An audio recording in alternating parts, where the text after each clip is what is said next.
तो क्यों ना हम अपने अंदर एक खूबी डेवलप कर लें जिससे कुछ मिनटों के अंदर किसी से थोड़ी सी बात करके भी हम इतने काबिल बन पाए कि हम ये पता लगा सकें कि हमें सामने वाले इंसान पे ट्रस्ट करना चाहिए कि नहीं करना चाहिए। झूठ पकड़ना बहुत जरूरी है आज के समय में। आप अगर किसी कंपनी में इंटरव्यूअर हो तो कैंडिडेट का झूठ पकड़ सकते हो। आपका लाइफ पार्टनर आपसे कुछ बात छुपा रहा है, उसका झूठ पकड़ सकते हो। आप कोई बहुत बड़ी पैसों की डील करने गए हो तो सामने वाली पार्टी कितना ही आपको इंप्रेस करने के लिए बोले, आप उसका झूठ पकड़ सकते हो। मैं ऐसा मानता हूं कि झूठ पकड़ना जिंदगी का और आपकी पर्सनैलिटी का एक सबसे महत्वपूर्ण हिस्सा है, जिसको भैया अगर आप सीख गए ना, जी हाँ, ये सीखने वाली चीज है जो प्रैक्टिस से आती है। तो अगर आप इसको सीख गए तो जिंदगी में कभी धोखा नहीं खाओगे यार। चाहे खाना कम खाने को मिले, चाहे पैसा कम हो, चाहे प्यार हो या ना हो, उम्र जिंदगी में कम हो तो काम चला लेंगे, लेकिन जब जिंदगी में धोखा मिलता है ना तो इंसान की कमर टूट जाती है। और उस वक्त इंसान के दिल में सबसे पहले यही आता है कि यार काश ये सब मुझे पहले से पता होता। तो ये जो आपका स्टेटमेंट है ना कि काश ये सब मुझे पहले से पता होता, इसको 10 मिनट में हम चेंज करने वाले हैं इस स्टेटमेंट में कि ये तो मुझे पहले से ही पता था और मैं पहले से ही समझ गया था। तो भाइयों, आखिर किसी का झूठ बोलना कैसे पकड़े? इस वीडियो में मैं 5 बहुत ही तगड़े रामबाण तरीके एग्जाम्पल्स के साथ में आपके साथ शेयर करने वाला हूं। आपको समझाने की कोशिश करूंगा जिनको सुनने से ज्यादा आपको समझना जरूरी है। क्या जरूरी है? समझना ज्यादा जरूरी है। अब यहां से इस वीडियो का एक एक शब्द अपने दिलो दिमाग में बिठा लेना। देखिए, मैं आपको झूठ पकड़ने के 5 तरीके बताऊं, इसके पहले एक डिस्क्लेमर देना चाहता हूं यार कि ये जो भी तरीके मैं आपको बताने वाला हूं, आप अगर इन सबको यूज कर रहे हो तो अपने रिस्क पे यूज कीजिए, क्योंकि जिंदगी में रिश्ते दोबारा नहीं बन पाते। आप जो भी कर रहे हो, फायदा आपका नुकसान आपका, सबके जिम्मेदार आप ही हो।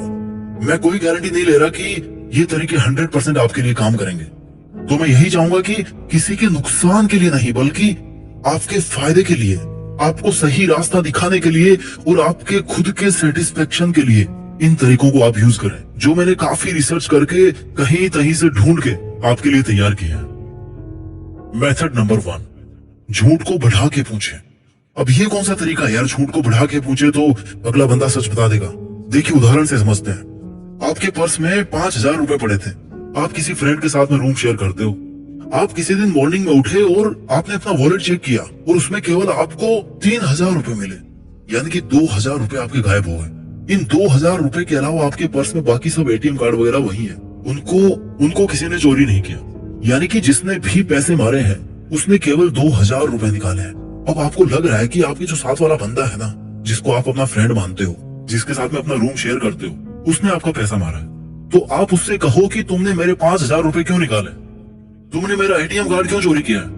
और जब आप उसको ऐसा बोलोगे तो वो उसको स्वीकार नहीं करेगा, ऑब्वियस सी बात है। या तो वो बोलेगा कि मैंने कोई चोरी नहीं की, या वो बोलेगा कि मैंने तुम्हारे 5000 रुपए नहीं निकाले और ना ही तुम्हारे एटीएम लिए। और जब वो इस पर्टिकुलर अमाउंट का, यानी कि 5000 रुपए का अपने स्टेटमेंट में बार बार यूज करे, तो इट मीन्स कि कहीं ना कहीं दाल में काला है। क्योंकि अगर उसने आपके 2000 रुपए निकाले हैं ना, तो वो सामने वाला बंदा इस बात पे बार बार जोर देगा। वो अपने आप को गलत तरीके से सही साबित करने की कोशिश करेगा कि मैंने तुम्हारे 5000 रुपए नहीं निकाले हैं, मैंने तुम्हारा कोई एटीएम कार्ड नहीं लिया है। तो फिर आप उसको तुरंत बोलिए कि फिर कितने निकाले हैं। हो सकता है बातों के फ्लो में उसके मुंह से निकल जाए, यानी कि झूठ को बढ़ा के पूछने से हो सकता है वो इंसान इतने बड़े ब्लेम से बचने के लिए केवल वो स्वीकार कर ले जो आप उससे करवाना चाहते हैं, यानी कि जो सच है। मेथड नंबर 2, घटनाओं के सीक्वेंस को उल्टे क्रम में पूछिए। देखिए, क्या होता है कि जिससे आप सच उगलवाना चाहते हो ना, उसने अपने दिमाग में एक स्टोरी सेट कर रखी होती है। मतलब कि मैंने सबसे पहले ये किया, उसके बाद में ये किया, उसके बाद में मैं यहाँ गया, उसके बाद में वहां गया, उससे मिला, इसके बाद ये किया और उसके बाद फिर मैं वापस आ गया। और ये जो स्टोरी होती है ना, उसने एकदम परफेक्ट तरीके से रटी होती है। अब आपको क्या नहीं करना है, देखिए, आपने एक बार उसकी स्टोरी सुन ली तो दूसरी बार आप उसको स्टोरी ना सुनाने दे, बल्कि उसको उल्टी सीक्वेंस में उसकी स्टोरी के स्टेप्स को पूछिए। जैसे कि अच्छा ये बताओ, तुम इसके जस्ट पहले क्या कर रहे थे? अच्छा इसके पहले क्या कर रहे थे? और इसके पहले कहां थे तुम? आपके इस तरह से क्वेश्चंस पूछने पर अगर उसकी स्टोरी बदल रही है, या वो कनेक्ट नहीं कर पा रहा चीजों को, या वो काफी सोच समझ के यानी कि सोचने की एक्टिंग कर रहा है, लेकिन एक्चुअल में वो अपनी बनाई गई झूठी स्टोरी में खुद ही फंस गया है और उसको याद करके बोलने की कोशिश कर रहा है, तो समझ जाइए कि भैया सावधान होने का वक्त आ गया है। क्योंकि हो सकता है वो अगला इंसान आपसे झूठ बोल रहा हो। क्योंकि भाई देखो, सच कितना ही कड़वा हो, पर सच की सबसे खास बात पता है क्या होती है? कि सच कहने के लिए सोचना नहीं पड़ता। अगर आप सच्चे हो ना, तो आपको कुछ भी याद रखने की जरूरत नहीं पड़ती है। आप बिना दिमाग पे जोर डाले अपनी बात को कह दोगे, क्योंकि आप सच्चे हो और आपके साथ में उस घटना का प्रैक्टिकल एक्सपीरियंस जुड़ा होता है, क्योंकि वो एक्चुअल में आपके साथ में हुआ था या एक्चुअल में आप वहां पे थे। तो कोई आपसे सीधा पूछे या उल्टा पूछे, आप आराम से जवाब दे दोगे। लेकिन झूठ के केस में स्टोरी को उल्टी सीक्वेंस में पूछने से उसके स्टेटमेंट्स बदलने के पूरे चांसेस होते हैं। मेथड नंबर 3, सामने वाले के दिमाग में यह बिठाओ कि उसने जो भी किया है उसने सही किया है और वो कोई बड़ी बात नहीं है। अगर आप भी उसकी जगह होते तो आप भी वही करते। ये आपको बिठाना है अगले वाले के दिमाग में। देखो यार क्या होता है, इंसान झूठ क्यों बोलता है, पहले आप इस बात को समझो। या तो उसका कहीं पे फायदा हो रहा होता है, उसके लिए वो झूठ बोलेगा, या फिर उसको अपराधी बना दिया जाएगा। अगर वो सच बोल देगा तो लोग उसकी इज्जत करना बंद कर देंगे, उसको घटिया समझेंगे, इसलिए वो शर्म के मारे सच्चाई नहीं बताना चाहता। तो ऐसे में उसका सच उगलवाने के लिए आपको खुद को भी उसके जैसा ही बनने की एक्टिंग करना पड़ेगा। आपको ये बोलना पड़ेगा कि यार मैंने भी एक बार ऐसा ही किया था लाइफ में और मुझे उसका कोई भी पछतावा नहीं है। तो इससे वो झूठा इंसान ये सोचेगा कि यार इसके साथ भी ऐसा ही हो रखा है और इसको तो कोई पछतावा भी नहीं है, यानी कि जो गलती मैंने करी है वो तो बहुत छोटी सी है, मैं तो फालतू में डर रहा था कि मैंने इतनी बड़ी गलती कर दी। तो अगर उसके मन में आपने ये बिठा दिया कि उसने जो किया है वो कोई बड़ी बात नहीं है, तो इसके पूरे चांसेस हैं कि वो आपको कभी ना कभी सच जरूर बता देगा, या हो सकता है उसी टाइम पे बता दे। देखो, चोर चोर मौसेरे भाई होते हैं। अगर आपको सामने वाले बंदे से कनेक्ट होना है तो आपको भी ऐसा शो करना पड़ेगा कि आप भी बिल्कुल वैसे ही हो, और जब दोनों इंसान सेम होते हैं ना, तो उनके बीच में बॉन्डिंग बड़ी अच्छी होती है।